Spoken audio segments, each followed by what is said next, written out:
Amsal 16 ayat 32 menuliskan, "Orang yang sabar melebihi seorang pahlawan. Orang yang menguasai dirinya melebihi orang yang merebut kota." Yakobus 1 ayat 19 dan 20 juga menuliskan, "Hai saudara-saudara yang kukasihi, ingatlah hal ini. Setiap orang hendaklah cepat untuk mendengar, tetapi lambat untuk berkata-kata dan juga lambat untuk marah. Sebab amarah manusia tidak mengerjakan kebenaran di hadapan Allah." Masih ada banyak ayat firman Tuhan yang menasehati kita dalam hal amarah. Tapi sebenarnya semua amarah itu berakar pada pikiran kita. Dalam hidup, sangat mudah bagi kita untuk menjadi dingin hati. Tetapi di sisi lain, sangat sulit bagi kita untuk menjaga agar pikiran kita tetap dingin. Dingin hati adalah kondisi yang tidak bergairah atau tidak bersemangat, tidak menaruh perhatian, dan tidak bersukacita. Kita tidak memerlukan sebuah rencana atau usaha tertentu untuk menjadi dingin hati. Begitu juga pikiran yang panas. Bila kita tidak waspada, dalam sekejap mata, hati kita yang penuh kasih kepada Tuhan dan manusia tiba-tiba dapat berubah dan menjadi dingin. Namun tidak demikian dengan pikiran kita. Pikiran perlu proses untuk menjadi panas. Seringkali, semakin kita pikirkan masalah atau perkara kita, apa yang kita pikirkan pun menjadi gangguan bagi kita. Sehingga semakin kita pikirkan, emosi kita pun semakin meningkat, dan kemudian diikuti panasnya pikiran kita. Akhirnya, kita kehilangan ketenangan pikiran. Kita tidak boleh dingin hati terhadap Tuhan, tetapi pikiran kita harus selalu dingin. Menjadi tenang di dalam pikiran adalah menjaga agar pikiran kita tidak terganggu. Orang-orang beriman yang mencari hidup yang penuh kelimpahan harus memperhatikan pikiran mereka. Meskipun pikiran kita tidak sepenuhnya dapat mengendalikan hidup, tetapi pikiran dapat mempengaruhi hidup kita. Bila seseorang pikirannya tidak tenang, sikap hidupnya juga tidak bisa tenang. Begitu pikiran memanas, kita kehilangan kendali atas diri kita. Pengendalian diri adalah salah satu dari buah-buah roh. Saat kita kehilangan pengendalian diri, kita juga akan kehilangan keharuman Roh Kudus yang mengalir melalui hidup kita. Saat pikiran kita terusik atau terganggu, secara tidak sadar, tindakan kita pun berubah dari biasanya.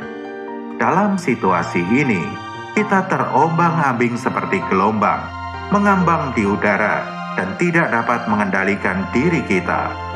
Perkataan, perbuatan, dan tingkah laku kita secara tidak sadar terpengaruh dengan gangguan dalam pikiran kita. Meskipun demikian, sering kita tidak menyadari kerugiannya. Saat dalam kondisi tenang, kita dapat dengan mudah melihat orang lain yang pikirannya sedang terusik. Saat kita memperhatikan tindakan, perkataan, dan sikap orang yang sedang terusik pikirannya, kita dapat berkata bahwa orang itu sedang menampilkan manusia alamiahnya. Tetapi saat ada hal yang mengganggu pikiran kita, kita mungkin tidak dapat melihat permasalahan kita sendiri. Inilah perbedaan antara pikiran yang tenang dan pikiran yang terusik. Bila pikiran kita tenang, kita akan memiliki pemahaman yang jelas dan penilaian yang akurat tentang segala sesuatu.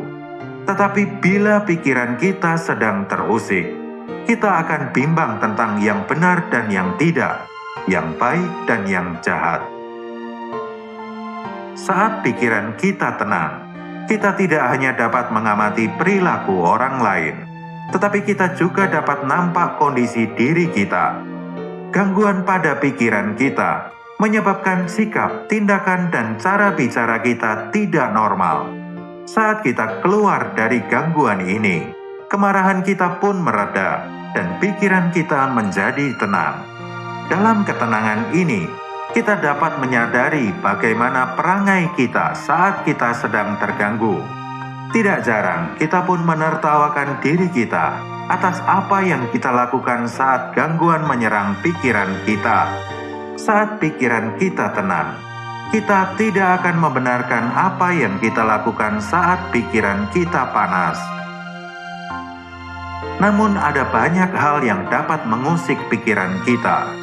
Dalam kondisi ini, tingkah laku kita akan mudah lepas kontrol atau penuh dengan dosa. Semakin kita pikirkan, semakin kita menjadi mudah marah. Kita menjadi mudah terbakar oleh amarah dan menjadi terganggu karena manusia alamiah. Akhirnya kita pun jatuh dalam dosa. Saat pikiran kita terganggu, kita sering mencemooh, mengolok, atau mengatakan sesuatu yang tidak sesuai dengan perasaan batin yang di dalam. Pikiran kita seperti gelombang yang bergelora, bergerak naik dan turun. Terkadang kita menjadi sulit tidur atau kehilangan selera makan.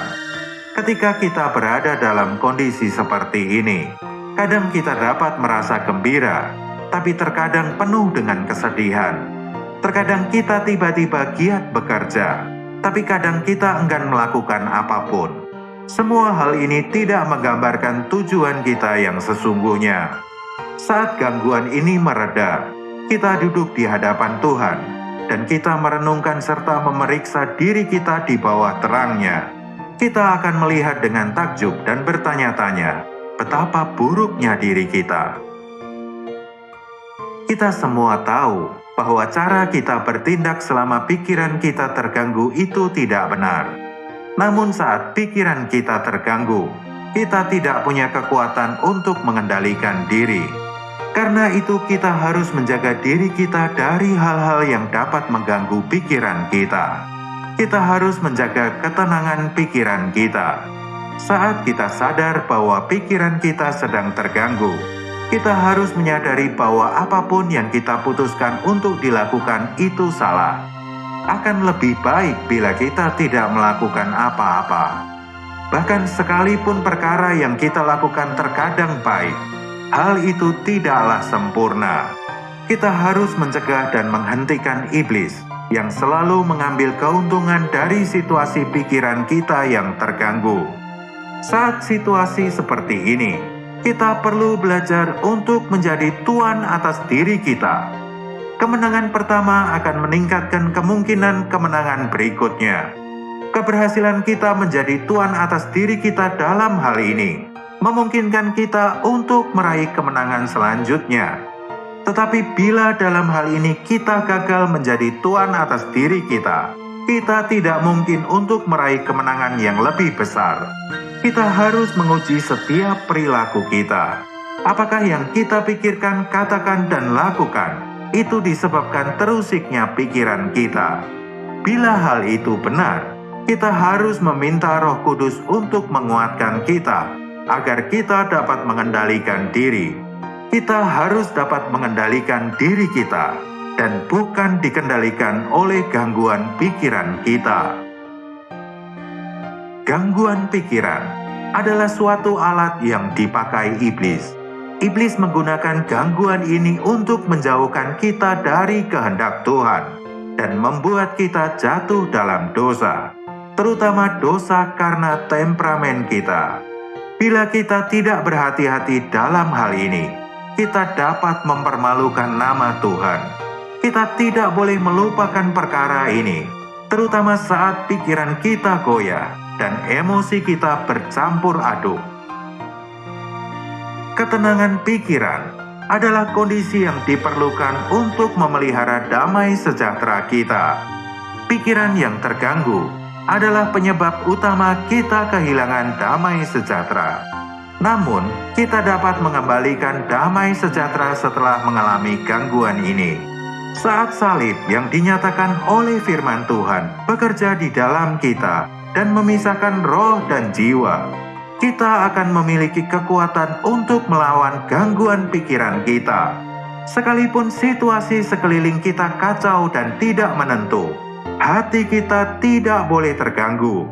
Saat kita kembali mendapatkan damai sejahtera, maka ketenangan yang di dalam batin akan mulai menguasai kita.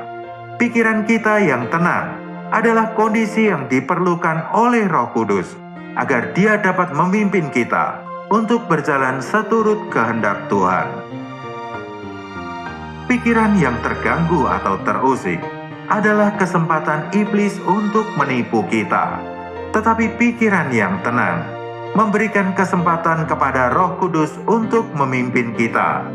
Dan di dalam ketenangan ini, Roh Kudus akan memberi terang yang sejuk, sehingga kita dapat mengerti kehendak Tuhan.